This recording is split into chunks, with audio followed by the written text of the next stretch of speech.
여기 5개의 손가락이 전부 뒤틀려버린 소녀가 있습니다. 미국의 한인타운 근처에 허름한 병원을 운영하고 있는 한국인 의사는 심각한 표정으로 이 소녀의 손가락을 관찰하고 있는데요. 도대체 그녀에게 무슨 일이 일어났던 것이며 왜 이런 허름한 병원을 찾은 것인지 자세한 내용 살펴보도록 하겠습니다. 미국 여성의 사연입니다. 저는 미국 미시간주 출신의 신디라고 하며 현재 한국에서 일하며 대학 입시를 준비 중입니다. 많은 분들이 미국인인 제가 왜 한국에서 살고 있는 거냐며 궁금해 하시는데 제겐 그럴 수밖에 없는 특별한 이유가 있습니다. 일단 저는 미시간에서도 엄청나게 가난한 슬럼가에서 태어났습니다. 저희 가족은 최악의 슬럼가에 허름한 트레일러에서 살았으며 아빠는 제가 태어나기도 전에 이곳 동네에서 발생한 총격전에 휘말려 돌아가셨죠. 따라서 저는 엄마와 함께 살았는데 엄마는 매일같이 약에만 빠져 살아서 저는 제대로 된 교육이나 보살핌을 받아본 적이 없습니다. 이 동네에는 변변한 학교도 없었고 무엇보다도 너무 위험해서 모든 미국인들이 저희 동네를 기피했죠. 그나마 있는 지원도 전부 흑인들이 독차지했기 때문에 저는 외부로부터의 도움을 기대할 수 없었어요. 저는 어렸을 때부터 이곳에서 많은 시련을 겪었지만 그 중에서도 저를 가장 힘들게 했던 건 바로 차별이었습니다. 이 동네에는 흑인이 거의 95% 이상 거주하고 있는데 흑인들은 제가 그저 백인이라는 이유로 미워하고 차별했거든요. 제 주변 사람들 모두가 흑인이라 저는 흑인식 억양의 영어를 구사할 수밖에 없었는데 제 영어 발음을 들은 흑인들은 백인이 흑인을 따라한다며 저를 업신여겼죠. 또한 욕설은 물론이고 어쩔 때는 제게 폭행까지 가하는 등 이곳은 흑인이 아닌 인종이 살기에는 무척이나 위험했습니다. 일자리나 먹을 것도 구할 수 없었던 저는 어쩔 수 없이 마을 근처의 쓰레기장을 뒤지며 쓸만한 것들을 스스로 구해야 했어요. 그러다 저는 엄청나게 흥미로운 것을 찾았습니다. 바로 기초 한국어 공부 교재였는데요. 아마 이 동네의 흑인들이 구호단체에서 주고 간 서적들을 그대로 버려버린 모양이었습니다. 공부라고는 단 한 번도 해본 적이 없던 저지만 한글의 흥미로운 생김새에 매력을 느낀 저는 한국어 교재를 전부 집에 가져와서 독학하기 시작했습니다. 그리고 한국어 공부는 무척이나 재밌었죠. 다른 나라의 언어를 배운다는 게 제게는 정말 흥미롭게 다가왔거든요. 그렇게 저는 늘 쓰레기장을 뒤지며 한국어로 된 교재가 나오면 가져와서 공부했습니다. 그러던 중 문제가 생기고 말았어요. 저는 그날도 집 앞 벤치에서 한국어 공부를 하고 있었는데 약에 취한 흑인 무리가 제게 시비를 걸어왔거든요. 이봐, 언제는 흑인을 따라하더니 이제는 공부를 해서 성공하려고 해? 네가 그런다고 이 시궁창을 벗어날 수 있을 것 같아?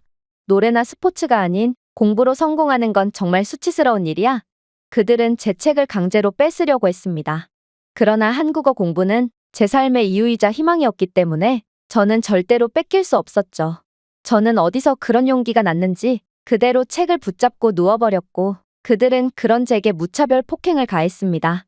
약에 취해 제정신이 아니었던 흑인들은 그대로 제게 주먹질과 발길질 그리고 돌까지 들어서 저를 무자비하게 폭행했고 저는 그들의 폭행을 막다가 그만 기절해버렸습니다. 그리고 다음날 깨어난 저는 엄청난 고통과 함께 손가락이 전부 박살나서 제각각으로 어긋나 있는 끔찍한 장면을 보고 말았죠. 그때 제 나이는 고작 15살밖에 안 됐었는데 어려운 형편상 병원은 꿈도 못 꿨던 저는 어린 나이에 그대로 한쪽 손을 잃게 된 것입니다. 저는 좌절했습니다. 그리고 그날로 모든 것을 포기한 채 집에서만 지냈고 벙어리 장갑을 낀 채로 잘 때조차 장갑을 벗지 않았어요. 저는 제 손이 완전히 망가졌다는 사실을 도저히 받아들일 수 없었거든요. 그러다 몇 주 후 누군가 저희 집 트레일러에 문을 두드렸고 문을 열었더니 어떤 동양인 남성이 서 있더라고요. 그는 자신은 이제 막 전문의가 된 의사라며 이곳 사람들에게 의료봉사를 해주러 왔다고 말했습니다. 그리고 제 손을 보더니 짐짓 심각한 표정을 짓더군요. 그는 제 손을 어루만지며 눈시울을 붉히더니 자신은 아직 이 정도 골절을 고칠 만한 실력이 없지만 나중에 실력 있는 의사가 된다면 꼭 손을 고쳐주겠다고 했습니다. 그렇게 집을 나서려던 그는 제 티셔츠에 적혀있는 한글을 보고 말을 이어나갔습니다. 이 티셔츠 어디에서 났어? 너 한국어 할 줄 아니? 나는 한국인이고 우리 부모님도 한국인이시거든. 저는 쓰레기장을 뒤지다가 한글이 적힌 티셔츠를 발견했고 한글이 예뻐 보여서 그대로 가져왔었는데 이 한국인은 제 티셔츠를 보고 굉장히 신기해하더라고요. 어쨌든 저는 그동안 갈고 닦은 한국어로 그와 약간의 의사소통을 했고 다른 사람과 그것도 한국인과 한국어로 의사소통한 건 처음이었기 때문에 뭔가 신기한 느낌이 들었습니다. 이 한국인 의사가 말하더군요. 신디라고 했지. 내 친구가 미시간주에서 관광사를 운영하고 있거든. 그리고 그의 주 고객층이 한국인과 한인 교포들이셔. 신디 너만 괜찮다면 그곳에서 일해보지 않을래? 이곳에는 한국어를 구사할 수 있는 사람이 얼마 없어서 충분히 좋은 대우를 받을 수 있을 거야. 저는 이곳에서 돈을 번다면 제 손을 치료받을 수 있을 거라 생각했고, 따라서 그 길로 일을 시작하기로 했습니다. 그렇게 저는 여름에도 장갑을 벗지 않는 독특한 여행 가이드가 되었죠. 저는 어퍼반도의 아름다운 경치와 환상적인 호수들을 소개해줬고, 한국인들은 몹시 어렸던 제게도 인간적인 존중을 해주며 항상 제 부족한 한국어 실력을 칭찬해줬습니다. 저는 처음 받아보는 칭찬에 더욱 힘이 났고, 제게 잘 대우해주는 한국인들에게 너무 고마워서 한국인들에게만큼은 정말 최선을 다해 가이드했던 것 같네요. 종종 몇몇 서양인들은 더워 죽겠는데도 장갑을 낀 제 모습이 바보 같다며 놀려댔지만, 한국인들은 늘 상처를 받은 저를 위로해주시며 제 편에 서주셨죠. 그러나 제 삶은 그다지 달라지지 않았어요. 제가 돈을 번다는 소식을 들은 엄마는 항상 제 돈을 갈취해갔기 때문인데요. 엄마는 온갖 억지를 부리며 제 돈을 빼앗아갔고, 그렇게 제가 힘들게 번 월급은 고스란히 엄마의 약값에 들어갔죠. 저는 열심히 돈을 모아서 골절된 손가락을 수술받고 싶었으나 엄마는 제 손가락이 어떻게 됐건 신경조차 안 쓰더라고요. 그렇게 저는 19살이 되었지만 돈을 거의 모으지 못했어요.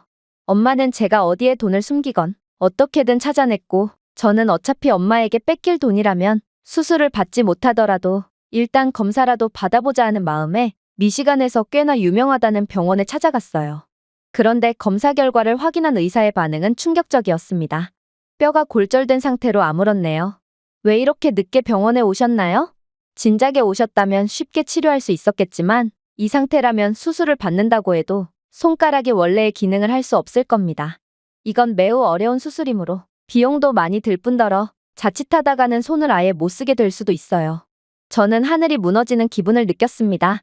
그동안 힘든 생활을 하면서도 손가락이 원래대로 돌아오는 것만 상상하며 이 악물고 버텼는데 이제는 그러한 희망마저 사라진 느낌이었어요. 저는 도저히 이런 힘든 삶을 이겨낼 자신이 없었고, 사장님께 일을 그만두겠다고 말한 뒤 생을 포기하기로 결심했습니다. 사장님, 드릴 말씀이 있어요. 그러자 사장님이 놀라면서 말했어요. 안 그래도 신디 내게 할 말이 있던 참이었는데 놀라지 마. 너를 소개해줬던 친구 기억나지? 그가 내 손을 수술해주고 싶다며 병원으로 찾아오라고 하네. 저는 깜짝 놀랐습니다. 그 한국인 의사가 그저 예의상 한 말일 줄 알았는데 그는 진심이었던 것입니다. 하지만 그다지 기대는 안 되더군요. 저는 이미 대형 병원에서 검사를 마쳤고 이건 수술을 받아도 가망이 없다는 걸 이미 알았기 때문입니다. 그래도 죽기 전 마지막이라고 생각하고 그 한국인이 운영하고 있다는 한인타운 근처 병원으로 찾아갔어요. 그리고 병원 앞에 도착했을 때 저는 정말 충격을 받고 말았습니다. 주소를 확인해 보니 분명히 이곳이 맞는 것 같은데 여기가 병원이 맞긴 한 건지 정말 다 쓰러져가는 건물에 밖에서 본 내부도 그다지 좋아 보이지 않았거든요. 저는 속으로 생각했습니다. 유명 병원에서도 수술이 힘들다고 했는데 이런 다 쓰러져가는 곳에서 수술을 받는다면 분명 내 손은 돌이킬 수 없어질 거야. 그러나 저는 이미 모든 것을 놔버린 상태였고 제가 손해볼 것은 없었습니다. 그렇게 저는 병원 안으로 들어갔어요. 그런데 다 쓰러져가는 인테리어와는 반대로 벽에는 각종 의학 관련 수상 경력이 붙어 있었고, 알고 보니 이 한국인 의사는 엄청나게 유명한 명문의대를 졸업했더군요. 그의 엄청난 이력을 보면 도저히 이런 허름한 곳에 개원을 할 만한 사람이 아니었습니다. 한국인 간호사들도 마찬가지였어요. 제가 방문했던 미국의 대형 병원에서는 제 행색이 허름하다는 이유만으로 간호사들은 저를 무척이나 불친절하게 대했는데 한국인 간호사들은 굉장히 친절했고 전문성이 높아 보였거든요. 저는 도대체 이곳의 정체가 무엇인지 궁금해졌습니다. 그렇게 약간의 대기 후 저는 한국인 의사 선생님을 만날 수 있었어요. 그는 저를 보자마자 제 손을 부여잡으며 오래 기다리게 해서 미안하다고 말했습니다. 그는 손을 치료해주겠다는 저와의 약속을 지키기 위해 그간 열심히 실력을 쌓아왔다며 일단 검사부터 해보자고 말했어요. 그리고 잠시 후 검사 결과를 받아든 그는 심각한 표정을 짓더라고요. 이거 골절 부위가 잘못된 부분에서 합쳐진 것 같은데 쉽지는 않겠지만 일단 한번 해보자꾸나. 그렇게 저는 수술을 받게 되었습니다. 오랜 시간이 소요되었고 정신을 차리고 보니 저는 회복실에 누워 있었죠. 의사 선생님께서는 수술이 잘 되었다면서 회복만 잘해준다면 더 이상 장갑을 끼고 살지 않아도 된다고 말해주셨습니다. 솔직히 믿기지 않더군요. 대형 병원에서도 안 된다고 한 수술인데 이런 작고 허름한 병원에서 해내다니요. 그런데 제가 회복실에서 며칠을 지내면서 저는 이 병원의 정체를 알아내고 말았습니다. 저와 같은 병실을 쓰는 어떤 한국인 환자가 알려줬는데 알고 보니 이 병원은 가난한 사람들에게 수술비를 매우 적게 받거나 안 받는 병원으로 유명하다고 했어요. 그리고 저를 수술해준 의사 선생님은 미국 신문에도 소개되었을 만큼 능력 있는 의사라 미국 전역에서 수술을 받으려고 찾아온다고 했습니다. 그러나 이 한국인 의사는 돈이 되는 환자들은 병원 유지가 간신히 가능할 정도만 받고 전부 가난한 사람들을 위해 봉사하고 있었고 그래서 병원 인테리어에 신경을 쓰려야 쓸 수가 없던 것이었죠. 저는 이런 전문성 있는 의료진들이 왜 이런 후줄근한 병원에서 일하고 있는지 이제야 깨달았습니다. 그리고 한국인들의 따뜻한 마음씨를 보고 눈물을 흘리고 말았죠. 저는 항상 불우한 환경에 불평만 하면서 살아왔는데 이렇게까지 나무리에 살아가는 사람들도 있구나 싶어 너무 감동받은 거 있죠? 어쨌든 의료진들의 도움 덕에 저는 회복을 잘 마칠 수 있었고 저는 그렇게나 꿈에 그리던 정상적인 손가락을 갖게 되었습니다. 모두가 안 된다며 포기했던 제 손이었지만 한국인들은 무료로 제 손가락을 완벽하게 고쳐주다니 너무나도 감사했습니다. 저는 제게 새로운 삶을 선물해준 한국인들을 봐서라도 더 이상 환경 탓을 하며 좌절하고만 있을 수는 없다는 생각이 들었습니다. 그래서 남은 돈 전부로 비행기 표를 끊어서 무작정 한국으로 떠났어요. 미국에서의 제 가이드 경험은 제가 한국에서 영어 강사가 되는데 큰 도움을 주었고 저는 한국에서 어린아이들을 가르치면서 한국 대학교에 들어가기 위해 입시 공부를 병행하고 있답니다. 저는 제게 기적을 선물해준 한국을 절대 잊지 않을 것이며 한국에서 사회복지학을 전공한 뒤 한국의 의료진들에게 받았던 것처럼 저보다 불우하고 어려운 사람들을 위해 봉사하며 살려고 합니다. 제게 새로운 삶을 선물해준 한국, 정말 감사합니다. 이 외국인의 글은 여기까지입니다. 이 미국 소녀가 앞으로도 행복하게 살았으면 좋겠습니다. 제가 준비해온 내용은 여기까지입니다. 끝까지 시청해주셔서 진심으로 감사드리며 여러분들의 구독과 좋아요, 알림 설정은 영상 제작에 큰 힘이 됩니다. 이상 세모튜브였습니다.